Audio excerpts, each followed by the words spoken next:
Ja, midva sva pa prinesla te kozarce in bi rada ugotovila, če so kakšni prstni odtisi gor.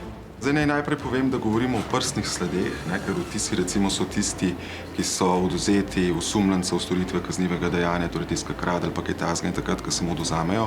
Odtisi uporabljamo ime odtis. Če pa sta prinesla v preiskavo neke predmete, pa govorimo o prstnih sledeh. Kako pa veste, kdo se je dotaknil tega kozarca? No, vidva, ko sta prinesla ta kozarc, mogoče že vesta, kdo ga je držal v roki, ali pa nekoga sumita. In če vesta to ime, ga mi daktiloskopiramo, to pomeni, da mu odzamemo prstne odtise in potem lahko opravimo primerjavo s sledmi in njegovimi odtisi.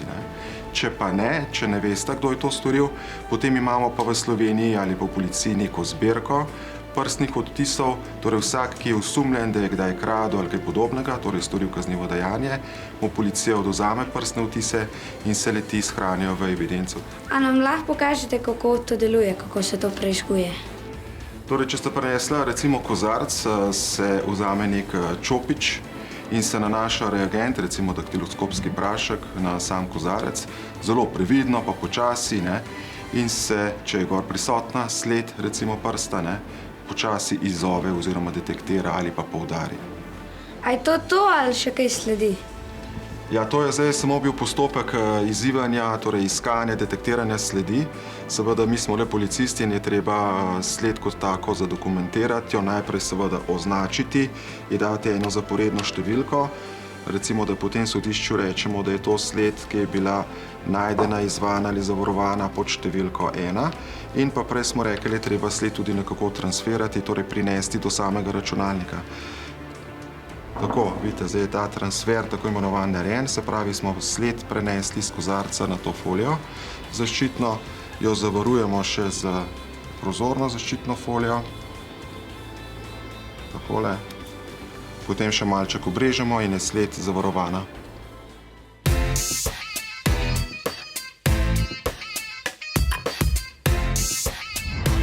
A lahko zdaj midva probava? Ja, seveda, kar izvolite. Se pravi, najprej vzamemo sprekel čopič, namočimo v prašek daktiloskopski, ne preveč. Zdaj si vidiš že začela izzivati sled papilarnih linij, tako da se na njo osredotočiš, si zelo previdna. Tako za rob prim, recimo, takole, ja. Primeš kozarc, da ti ne bo padel.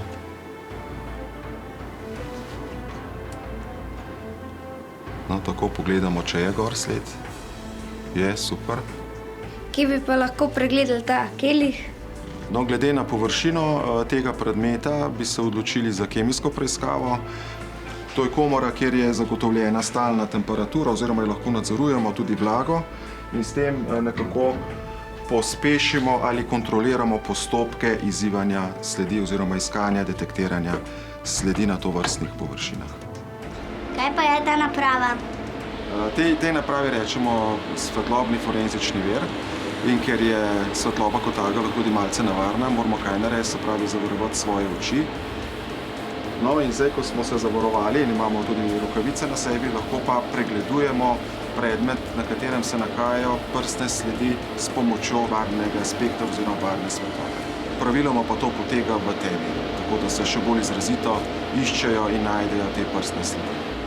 Zdaj se pa nahajamo v sobi tako imenovani AFIS preiskave, kjer s pomočjo računalniškega sistema izzvane, torej najdene prstne sledi obdelujemo in pošljemo v same primerjave.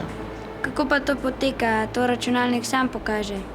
Načeloma poteka tako, da izzvano sled, torej tisto, ki smo jo našli, jo preko te kamere vnesemo v sam računalnik, kjer se nam prikaže recimo zdaj na zaslonu in lahko pogledamo potem in označujemo na sami sledi tako imenovane značilnosti, ki se razlikuje, torej vsak človek ima različne prstne odtise, zato so edinstveni. A so te prstne odtisi na kelih odpije? Se pravi, na levi strani je ta prstna sled najdena na samem kelihu. Bomo označili tele značilnosti in pa na desni strani recimo njen prstni odtis. Tudi tukaj so te značilnosti obarvane z modro barvo in jih bomo med seboj primerjali in videli, če pripadajo pi.